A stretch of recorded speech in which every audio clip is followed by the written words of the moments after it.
सुख म्हणजे नक्की काय असतं या मालिकेच्या आजच्या भागात आपण पाहणार आहोत.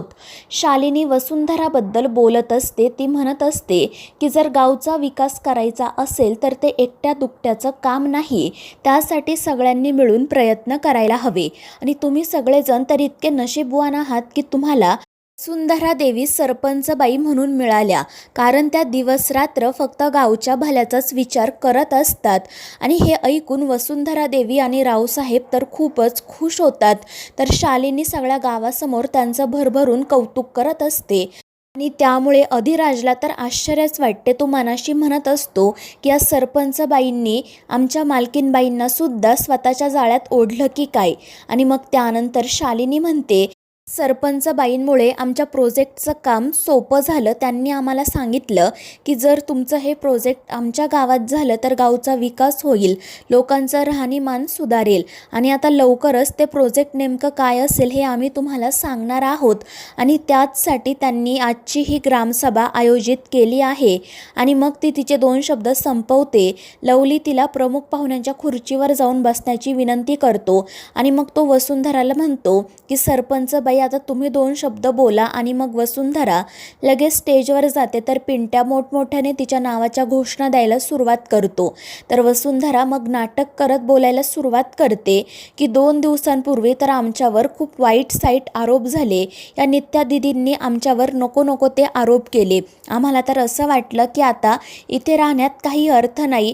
रात्रभर आम्हाला झोप लागली नाही. हवं तर तुम्ही आमच्या रावसाहेबांना विचारा. आम्ही तर त्यांना म्हटलो सुद्धा की आपण सरपंच पदाचा राजीनामा देऊ आणि हे गाव सोडून निघून जाऊ.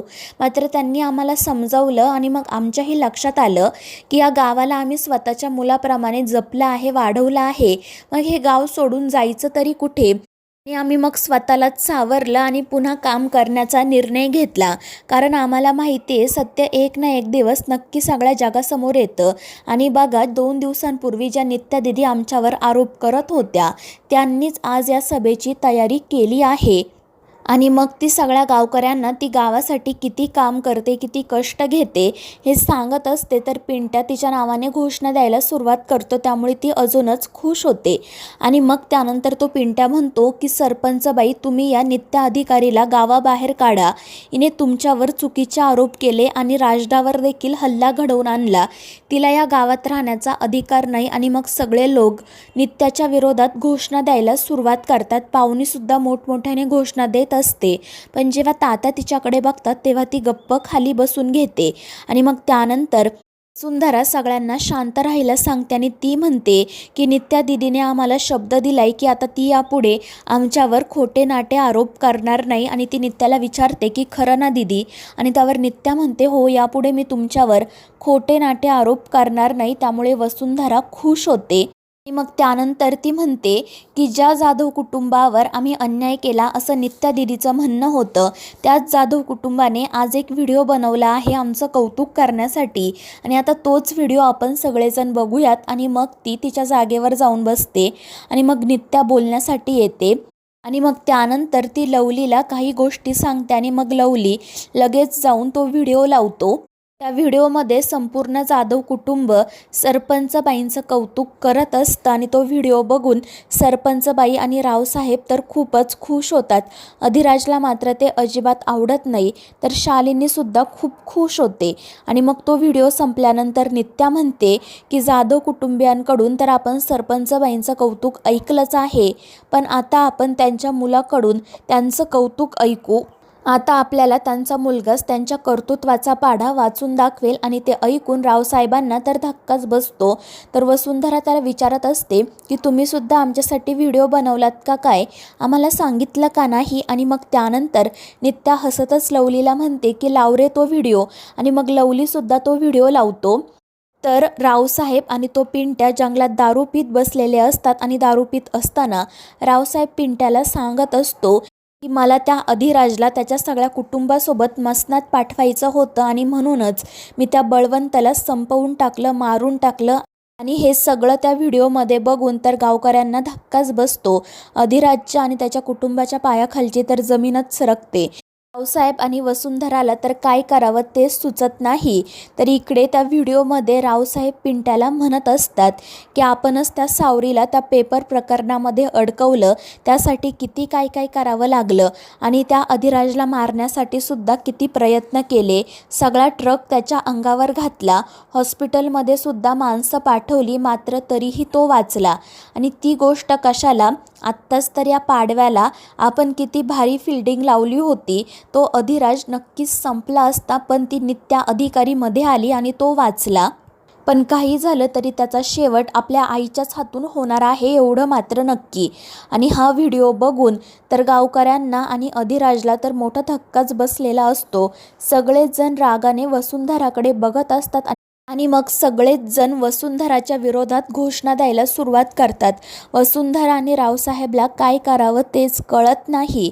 सगळेच जण रागात तिच्याकडे बघत असतात, तर नित्या आणि लवली हसतच एकमेकांकडे बघतात. आणि मग त्यांना आठवतं की काल रात्रीच त्यांनी या दोघांचा व्हिडिओ काढला होता. आणि मग त्यानंतर नित्या म्हणते की मी आज सगळ्यांसमोर सिद्ध केलं आहे की मी खोटी नाही आहे, मी न्याय मिळवला आहे. आता तुम्हाला कळलं असेल तुमच्या सरपंचबाईंचं खरं रूप. आणि मग त्यावेळी वसुंधरा उठून उभी राहते. ती शालिनीजवळ जात म्हणते की तुम्ही तरी काही बोला, पण शालिनी म्हणत असते की तू मूर्ख आहेस, आता तू संपली, आता काही होऊ शकत नाही. तर वसुंधरा म्हणत असते की ही वसुंधरा अहिरराव एवढा लवकर संपणार नाही, आता बघा मी काय करते ते. आणि मग त्यानंतर ती रागातच स्टेजवर जाते. ती नित्याकडे बघतच असते आणि मग ती माईक स्टँड उचलून तिच्या डोक्यात मारणार. इतक्यात अधिराज त्या ठिकाणी येतो आणि वसुंधराला थांबवतो. वसुंधरा रागात त्याच्याकडे बघत मोठ्याने ओरडते, तर अधिराज तो माईक स्टँड ओढून घेतो आणि त्यामुळे वसुंधरा स्टेजवर जाऊन खाली पडते. आणि ते बघून सगळेच जण घाबरतात. वसुंधरा मोठ्याने ओरडते आणि मग त्याचवेळी पोलिसांची गाडी त्या ठिकाणी येते. त्यामुळे सरपंचबाई आणि रावसाहेब घाबरतात. शालिनीसुद्धा डोक्यालाच हात लावते. तर नित्या वसुंधराला म्हणत असते की सरपंचबाई, मी तुम्हाला 4 दिवस म्हटले होते, पण जर एखादा दिवस इकडे तिकडे झालं असेल तर मला माफ करा. आणि मग पोलीस त्या ठिकाणी येतात आणि म्हणतात की आम्ही आता यांना चौकशीसाठी घेऊन जातो, जर चौकशीत काही आढळलं तर आम्ही यांना सकाळीच अरेस्ट करू. आणि मग पोलीस वसुंधराला तेथून घेऊन जातात.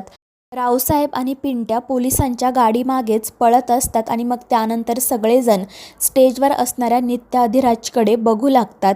अधिराज नित्याकडे जातो आणि तिच्यासमोर हात जोडून म्हणतो की नित्या मॅडम, मला माफ करा, मी खूप मोठी चूक केली आहे, माती खाल्ली आहे, मी तुम्हाला चुकीचं समजलो, मात्र आज मला कळलं की तुमची यामध्ये काही चूक नव्हती, खरंच मला माफ करा. आणि त्यावर नित्या म्हणते की अधिराज, मला तुझी माफी नको आहे, मला फक्त हे सिद्ध करायचं होतं की मी चुकीची नाही आहे, मला तुझ्या मनातील गैरसमज दूर करायचा होता. आणि मग त्यानंतर सगळेजण त्या दोघांसाठी टाळ्या वाजवतात. नित्याला खूप आनंद झालेला असतो. शालिनी मात्र खूप चिडते. त्यानंतर मग रात्री अधिराजच्या घरी सगळेच जण जागे असतात. आज जे काही घडलं आहे त्याचाच विचार करत असतात. तर पाहुणी म्हणत असते की काय झालं, तुम्ही सगळेजण असे का बसलात, कोणाला झोपायचं नाही आहे का? त्यावेळी सावरी वैतागूनच म्हणते की तुला काय सगळ्यांना झोपवायची घाई लागली आहे, आता कोणालाही झोप येणार नाही. तर आईसुद्धा म्हणत असते की अगदी खरं आहे. तर तात्या म्हणत असतात की असं वाटते की कोणीतरी तोंडावर पाणी मारून जागं केलंय. त्या नित्या मॅडमने तर आपल्या मुस्काडातच मारून आपल्यासमोर खरी परिस्थिती आणली. आत्तापर्यंत आपण त्यांना किती वाईट समजत होतो, चुकीचं समजत होतो, आपण त्यांना नाही नाही ते बोललो, खरंच खूप मोठी चूक झाली. तर सावरी देखील म्हणत असते या सगळ्याला कारणीभूत मी आहे. त्या दिवशी त्या नित्या मॅडमने मला मदत करायची म्हणून लिफ्ट दिली आणि मी मात्र चुकीचा अर्थ घेतला आणि काही विचार न करता त्यांचं नाव घेतलं. आणि मग त्यानंतर जे काही घडलं त्यामध्ये आपण त्यांनाच दोष दिला, त्याच या सगळ्याच्या मागे आहेत असं म्हटलो. या सगळ्याला कारणीभूत मी आहे. तर आई म्हणते तू नाही तर आपण सगळेच. त्या इतके दिवस आपल्या घरात होत्या, मात्र आपण कोणीही त्यांना ओळखलं नाही. तर पाहुणी म्हणत असते की मला माहिती आहे आज त्या नित्यामुळे खरं आपल्या समोर आलं, मात्र ती आपल्या राजसोबत कशी वागली आहे हे विसरलात का तुम्ही? तिने सगळ्या गावासमोर त्याचा अपमान केलाय, प्रेमाचं नाटक करून आपली जमीन तिच्या नावावर करून घेतली आहे आणि हे सत्य कधीच बदलणार नाही. त्यावर तात्या म्हणतात की खरं आहे, तिला जे करायचं होतं ते तर तिने केलंच, मात्र तिने जे नाही केलं त्यासाठी सुद्धा आपण तिला दोष दिला आणि हे खूप चुकीचं आहे. तर आई म्हणत असते की त्या नित्या मॅडम इतके दिवस आपल्या घरात होत्या, मग आपण त्यांना का ओळखलं नाही? ही अशी करू शकते का याचा विचारही आपण केला नाही. आणि मग ती अधिराजला म्हणते की राज तू काहीतरी बोल, आणि त्यावर तो म्हणतो की काय बोलू तेच मला कळत नाही. पण एवढं मात्र खरं की जर मी आधीच नित्या मॅडमवर विश्वास ठेवला असता तर त्या सरपंच बाईंचं खरं रूप गावासमोर कधीच उघडकीस आलं असतं.